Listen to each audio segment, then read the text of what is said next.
Asta was born with nothing, no magic, no special bloodline, no powerful family, no inherited gift waiting to awaken.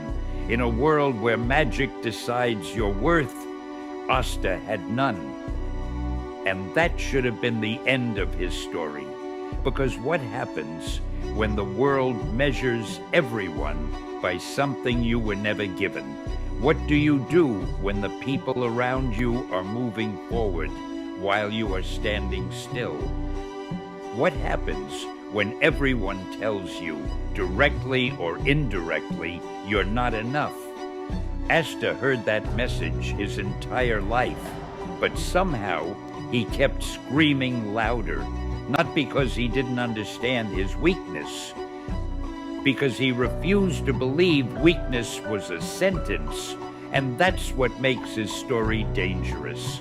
Asta wasn't born special, he became special because he refused to accept the limits everyone else placed on him. Imagine growing up in a world where your worth is visible, a world where people can look at you and immediately know how powerful you are. Magic is everywhere. People are born with it. They develop it. They use it to separate themselves from everyone beneath them. And then there's Asta, nothing. No magic flowing through him, no hidden advantage, no shortcut.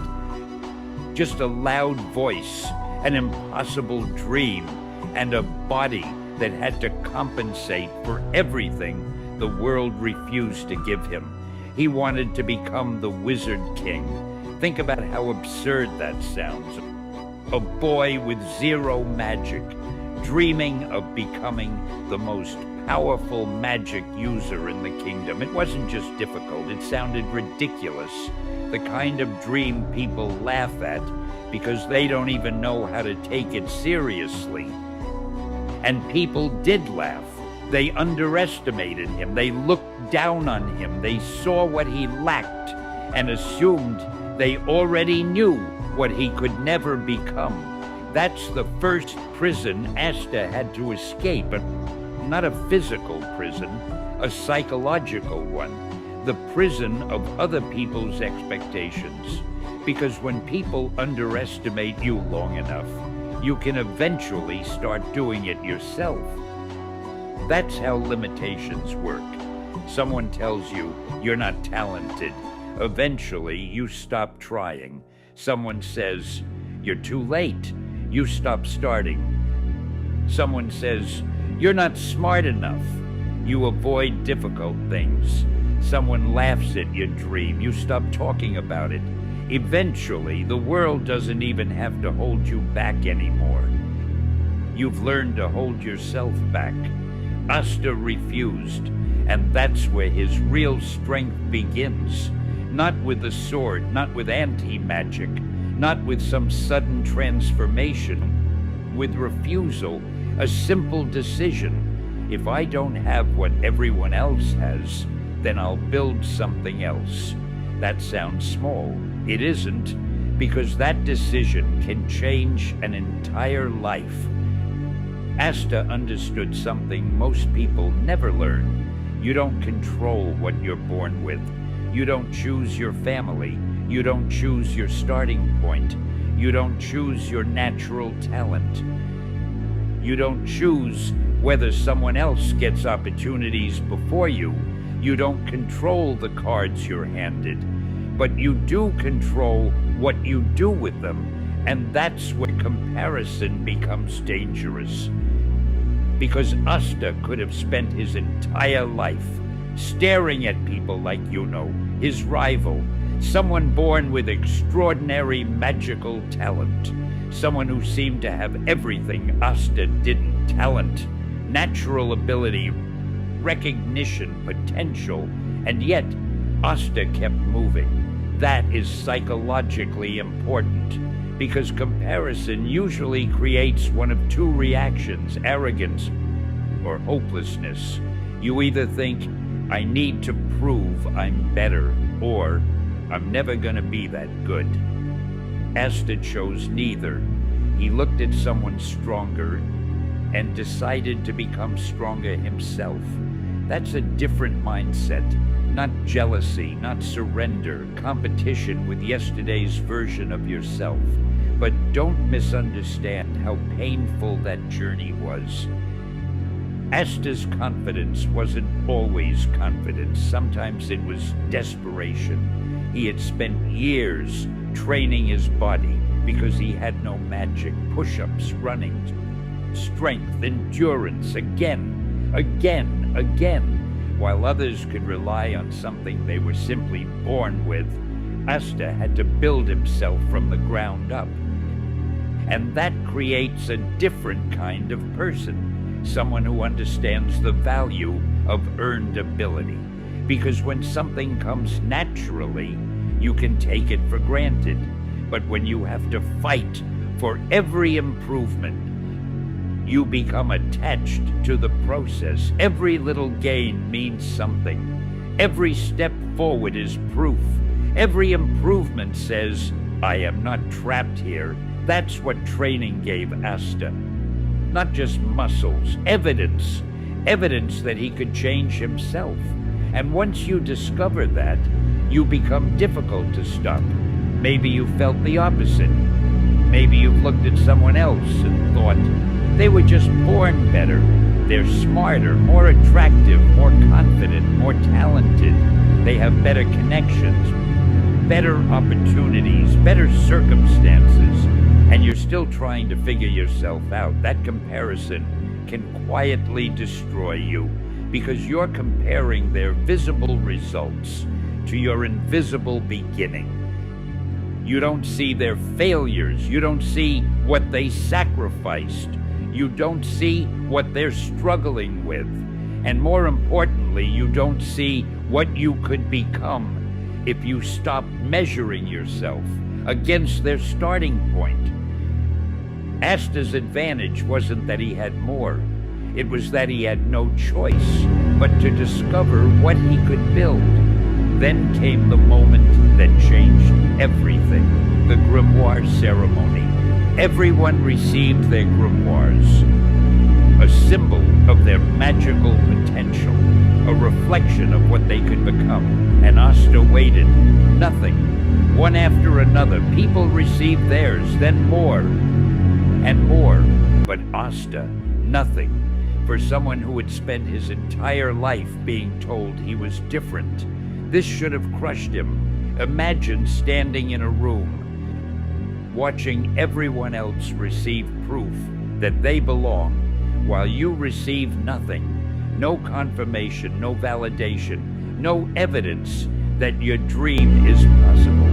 Just silence, and still, Asta refused to leave his dream behind. That's the moment you have to understand. His dream survived before his circumstances supported it. That's rare. Most people believe in their dream because something gives them evidence, a talent, a compliment, a small success, a person who believes in them. Asta had almost none of that. He believed first. The evidence came later, and that's why his story isn't really about magic. It's about identity. Who are you when the world gives you no reason to believe in yourself? That's the real test. Anyone can feel confident after winning. Anyone can believe in themselves after receiving praise. Anyone can chase a dream when everyone says you can do it. But what happens when the room goes silent? What happens when everyone laughs? What happens when your first attempt fails? What happens when you realize you're years behind? What happens when you have to start with absolutely nothing? That's where identity is formed. Not in victory, in the absence of it. Asta's loudness can look childish from the outside. The constant shouting, the confidence, the determination. But psychologically, there is something deeper happening. He is reinforcing his identity.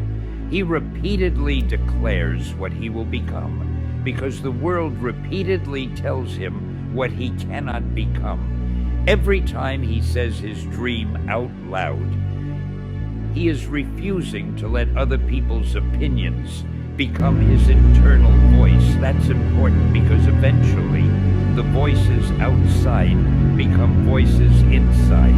The people who laughed at you become the voice in your own head. The person who rejected you becomes the reason you stop approaching people. The teacher who told you you weren't smart becomes the reason you stop trying difficult things. The failure you experienced becomes the reason you stop taking risks. Asta's resistance is partly psychological. He refuses to let external judgment become internal truth. But then the world gives him another reason to quit. He still has no magic. His dream still sounds impossible.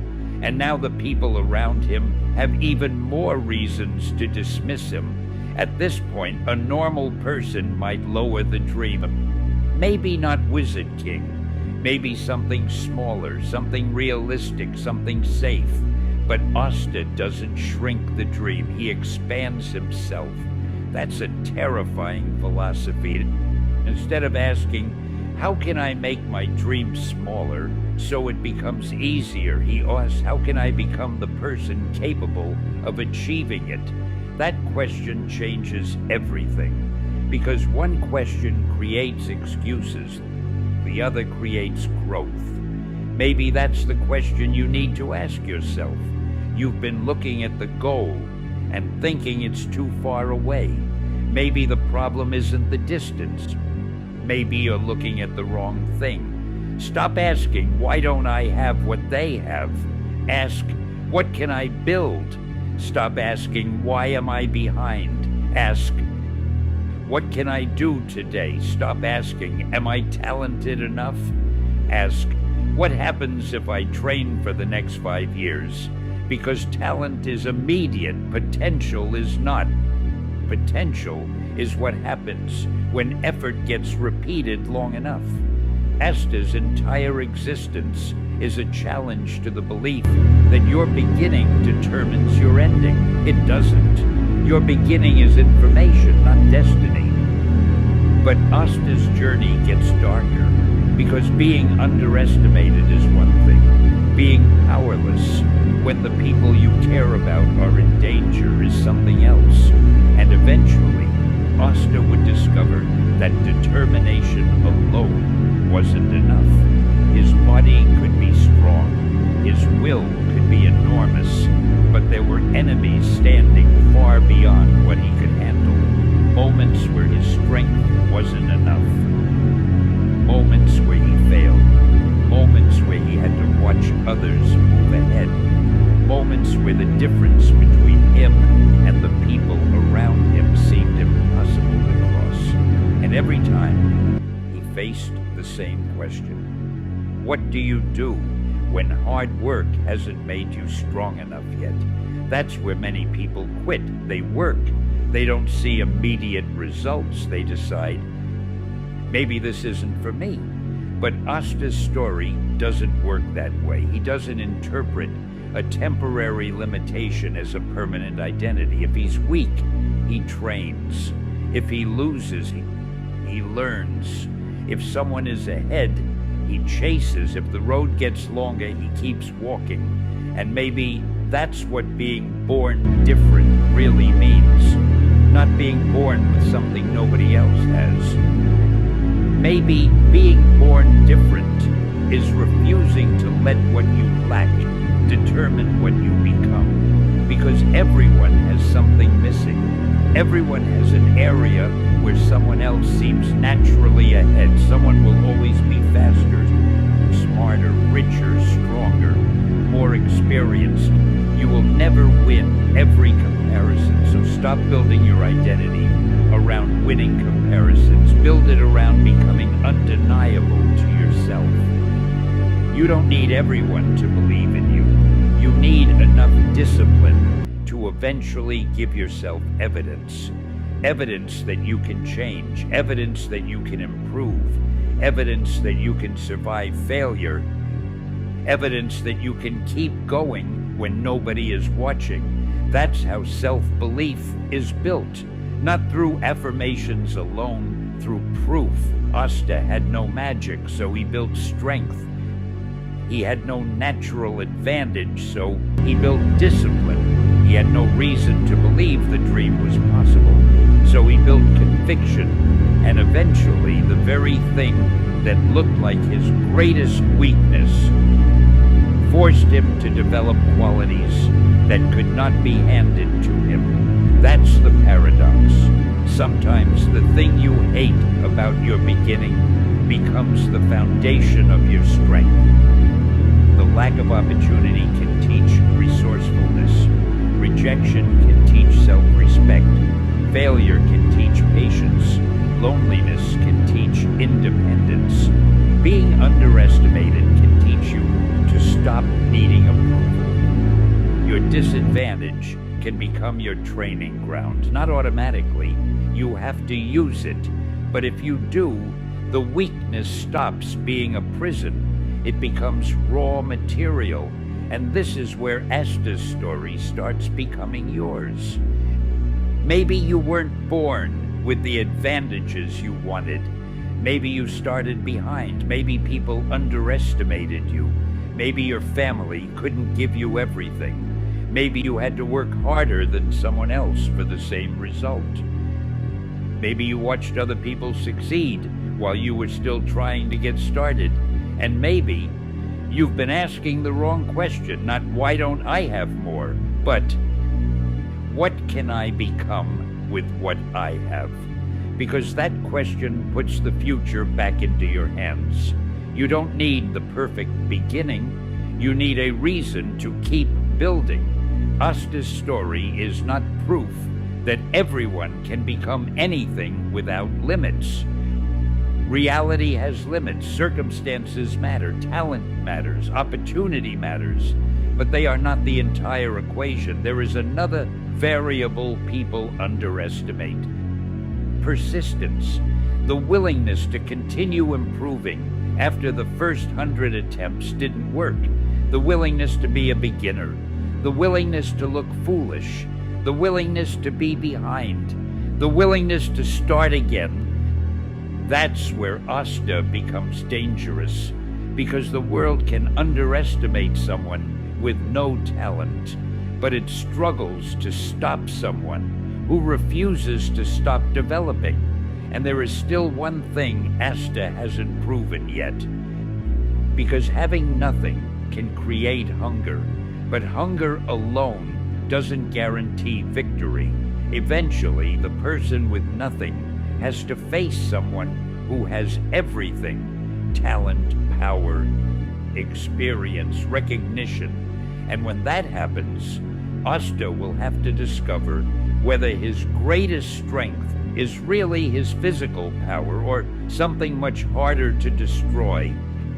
His refusal, his ability to stand back up, his decision to keep believing, even after reality gives him another reason not to, because maybe the world was never waiting for Asta to discover that he was special.